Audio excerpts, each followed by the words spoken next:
দিলি কেলা মান সম্মান গাড়িটা মারে। তোর আবার কিসের মান সম্মান রে? বিরাট বলে দিলি যে কেলা মাতাল বলে সম্মান না, শালা তুই মাতালের ইউনিয়ন জানিস? ওই ইউনিয়ন থেকে বাল ছিঁড়ে নিলি, গেলা আমাদের রাজ্যটাকে চেঞ্জ করে দেখানো। রাজ্য তো পাল্টে গেছে রে শালা হুনা মুয়া, ওইসব কথা বাদ দে। রাজ্যটা পাল্টাতে পারলে তোর কেস শোট করে দেবো, তোর কি বললাম বল। বাদ দে না, ছাড়। কেলা বাদ দিব, বল কি হয়েছে? খেলা আমার ঘরে চুরি হয়ে গেছে, কে চুরি করেছে আমি জানিনি। কেলা ঠাকুরের নোবেল পুরস্কারটাকে চুরি করে নিয়ে চলে গেছে কেলা, এখন কেউ ওর বাল দিতে পারে না, তোর কেলা ঘরের জিনিস। কিন্তু চুপ, কোন কিছু না, গজ্জা নতুন জিনিস কিনে এলাম।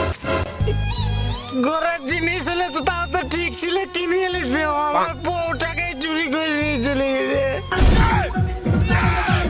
বলিস কি রে মারা, তাহলে বলি তুমি গা মারাও।